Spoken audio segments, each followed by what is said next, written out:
السلام عليكم ورحمة الله وبركاته. ازيكم عاملين ايه؟ يا رب تكونوا بخير. النهاردة فيديو جديد وريفيو جديد، وهنتكلم عن براند مصري موجود في السوق بقاله فترة. شركة جريف بتتكلم عن الكاست ايرون. هنتكلم عنها بكل التفاصيل، هنتكلم عن المقاسات المتاحة، وهنتكلم عن مميزات وعيوب البرودكت.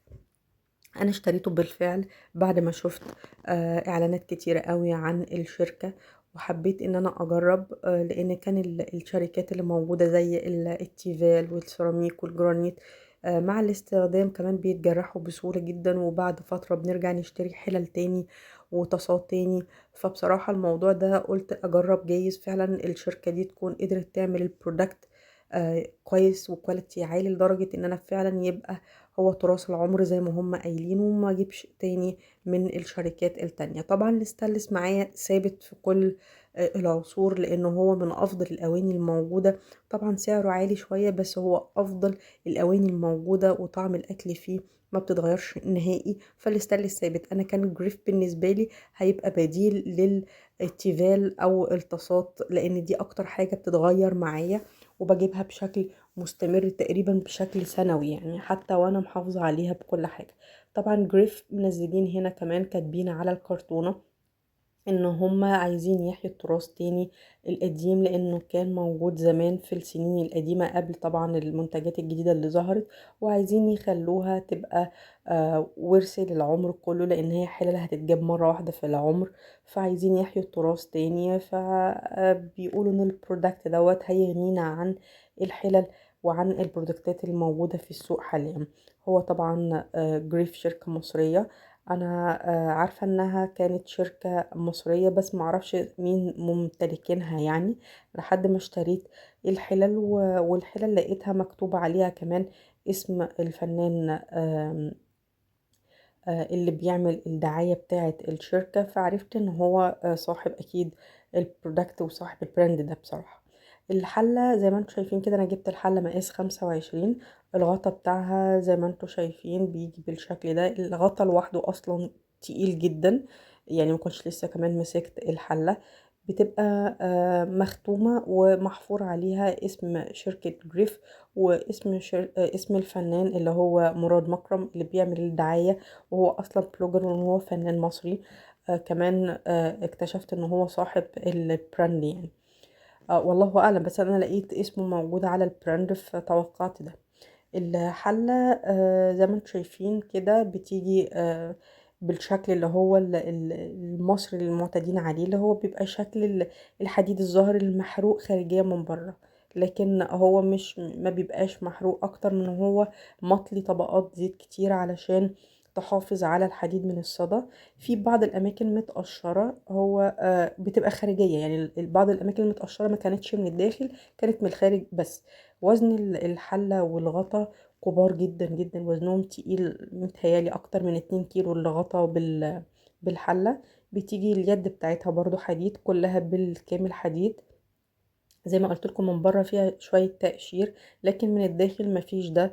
طبقة العزل اللي موجودة من الداخل كبيرة قوي. من بره زي ما انتوا شايفين أجزاء باين فيها الصدى ومطلي عليه طبقات الزيت وتعرضت للتسخين. أنا بتكلم معاكم بكل مصداقية عن المنتج، لأنه هو مش رخيص، المنتج غالي جدا. الحلة ممكن تعدي 1800 والألفين والألفين وخمسمية حسب مقاساتها، وفي كمان حلة تعدي 3000 حسب كل مقاس مختلف. فطبعا انت محتاجة تكوني عارفة مميزاتها وعيوبها قبل ما تجيبيها. انا بالنسبه لي جبت الحله ديت. اكبر عيب قابلني حتى الان، انا لسه ما استخدمتش اي حاجه طبعا، بس اكبر عيب قابلني موضوع الوزن، لان انا هستخدمها بشكل يومي. انا جايباها علشان الرز، تبقى بديل التيفال زي ما وضحت لكم في اول الفيديو، فهستخدمها بشكل يومي. هي وزنها تقيل جدا، طرق العنايه بيها صعبه جدا مع التكرار اليومي، فكانت بالنسبه لي ده عيب مش ميزه ان انا اقدر استخدمها بكل اريحيه بشكل يومي. طيب الطاسه، شكلها حلو جدا، متقسمه 4 اجزاء، دي مقاس تقريبا 28، متقسمه سوري 3 اجزاء، علشان لو هتستخدمي فيها بصل، هتستخدمي فيها قطعه لحمه او فراخ، خضار، هتقدري يعني تحمريهم بكل بساطة من غير ما يتضافوا على بعض لو كنتي حابة ده من البداية. الطاسة برضو وزنها تقيل جدا، يعني برضو بشكل غير طبيعي، صعب قوي على الاستخدام اليومي بالنسبة للست يعني، فهي تقيلة في حرفيا.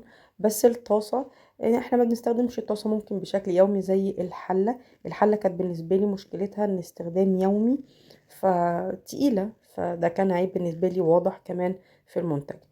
بصراحة أنا استخدمت الأول الحلة وقلت أشوف هستريح معاها، هستريح في طعم الأكل هيطلع زي ما هو ولا في تغيير، تنظيفها بالنسبة لي هيبقى مريح ولا صعب. قلت يعني أجرب الأول قبل ما أقول لكم رأيي فيها. طبعا بتيجي معاها بتشتريها يعني القطعة دي بتدخل في إيد الطاسة، علشان طبعا الطاسة بتبقى سخنة جدا هي والحلة على النار، لأنها بتمتص درجة الحرارة بسرعة وبتحتفظ بدرجة الحرارة لفترة طويلة. وللعلم كمان انت لو بتطبخي حاجة زي خضروات زي البسلة الفاصوليا قبل ما تستوي اقفلي النار خلاص، لما قربت تنضج يعني اقفلي النار، لان هي هتكمل سواها في الحله لو انت مش هتغرفي على طول. طيب هنا جاي معاها كمان الضمان وطريقه العنايه بيها وطريقه تنظيفها واستخدامها. طبعا احنا بنجيب الحله او الطاسه، بنحطها على النار وبنحط فيها ماده دهنيه الزيت او الزبدة وبنستخدمها. بعد ما بخلص طريقة تنظيفها ان انا بشيل بواقي الاكل اللي موجودة في الطاسة او في الحلة وبغسلها بالسائل العادي الصابون بتاعي العادي. وبعد ما بغسلها بنشفها كويس قوي من المية عن طريق فوطة او مناديل. بعد ما بتنشف كويس قوي برفعها على النار لمدة 3 دقايق، بعرضها لدرجة حرارة عالية لحد ما المية اللي فيها احس ان هي كلها سخنة جدا وكل المية الموجودة ما بقتش موجودة فيها. وبرجع احط فيها طبقة من الزيت في كل اجزاء الحلة او الطاسة خارجيا وداخليا. طبعا ممنوع من ضمن التعليمات بتاعتهم ان ممنوع تخش في الميكرويف والاير فراير وطبعا ممنوع ان انت تسيبيها في الحوض فيها مية، وممنوع كمان تحطي فيها اكل وتسيبي فيها الاكل. بعد ما بتستخدميها خلاص بتشيلي منها باقي الطعام، حتى لو هتحطيه في التلاجة او هتستخدميه بعدين ما ينفعش خالص تحطي فيها بواقي الاكل. انا في المرحله دي كنت خلاص استخدمتها وفكرت اعمل فيها حاجه تبين طعم الاكل وتبين هيلزق ولا لا، فجربت فيها محشي. جبت الكرنب وحشيته وحطيته في العادي بالطريقه بتاعتنا العاديه، وكان في طبقه طبعا الزيت من تحت كنت سخنته برضو في الاول خالص، ورجعت حطيت المحشي بتاعي خلاص ورصيته وضفت ليه الشوربه وكانت شوربه فراخ.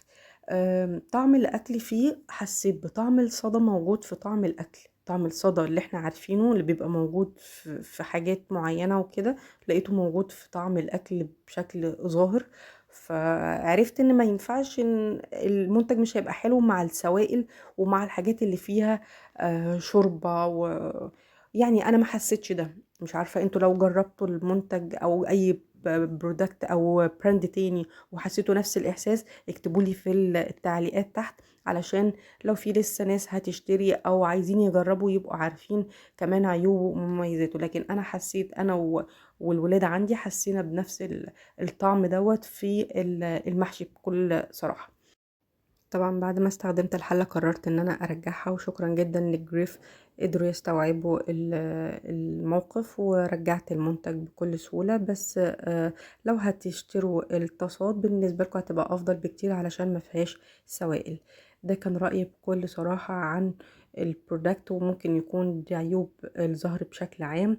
لو جربتوا ياريت ما تنسوش تكتبولي في التعليقات وتقولولي رأيكم فيها ايه بكل صراحة. اشوفكم في فيديو جديد بإذن الله، والسلام عليكم ورحمة الله وبركاته.